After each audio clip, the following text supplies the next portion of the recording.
Muchas gracias y muy buenas tardes. Bueno, elecciones en Bolivia, se vuelve a imponer el tema. Vamos a recuperar algunos elementos que ya analizamos en nuestra sección el domingo pasado y sobre todo vamos a sostener la tesis de que estos comicios, estas elecciones que se celebran hoy en Bolivia, no son la solución para la grave crisis política que vive ese país, sino más bien será un proceso, un hecho que va a reencauzar, que va a llevar por nuevos caminos esta crisis política, pero repito, no va a ser su punto final. Y para defender esta tesis vamos a analizar los tres escenarios posibles tras estas elecciones. Hay un primer escenario que es el escenario del fraude, es decir, es un peligro real, es una preocupación dentro y fuera de Bolivia.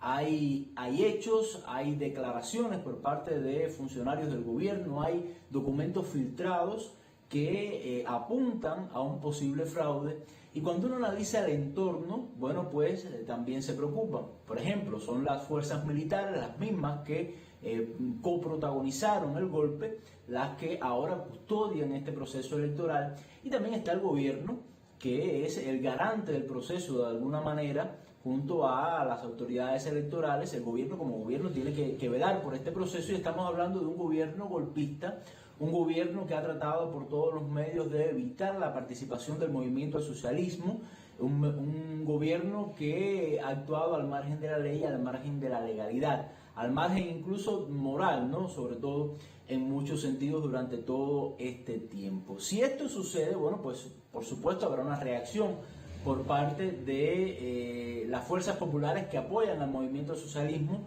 fuerzas populares extendidas, amplias, numerosas, pero que además tienen toda una experiencia en la lucha en las calles, incluso mucho antes de la llegada al poder del presidente Evo Morales. Esto por supuesto traerá una reacción por parte de la ultraderecha, de la policía, de los propios militares, del gobierno, y se desataría una ola de violencia enorme en el país.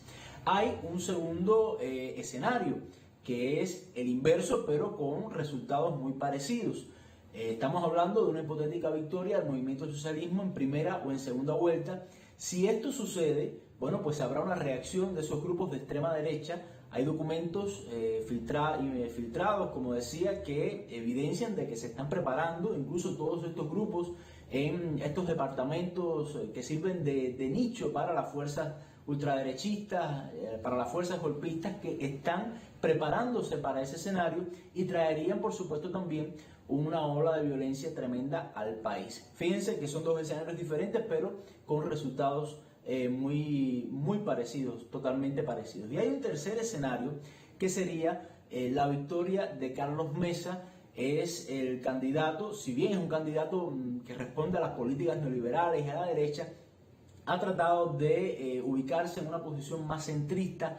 Ha dicho incluso que en caso de ganar, bueno, pues convocará a un diálogo nacional. Y uno se pregunta, bueno, por un lado tendrá en ese diálogo nacional a las fuerzas del movimiento al socialismo, que es la fuerza mayoritaria, que además va a tener resultados importantes a nivel parlamentario, a nivel regional, pero por otro lado va a tener a una derecha que necesita tener cuotas de poder, porque es la única posibilidad que tiene, ya que no va a ganar las elecciones, de terminar la agenda golpista y sobre todo un sistema de impunidad.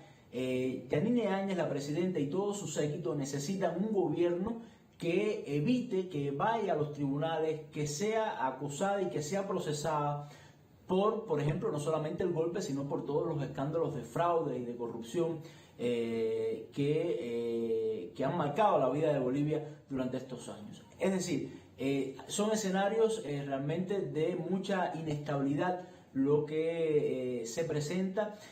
No hay en Bolivia una institucionalidad que sea capaz de drenar, vamos a decir, acuerdos nacionales, porque todos los poderes están muy corruptos, sobre todo después del golpe, y sobre todo la esencia es de que se está hablando de dos, más allá de los políticos y de los partidos, de dos proyectos de país muy diferentes. Un proyecto del fracasado del neoliberalismo que quiere volver, y otro proyecto, bueno, el proyecto socialista de Evo Morales, que fue muy exitoso, pero que le fue arrebatado a los bolivianos. Así me despido, nos vemos el próximo domingo.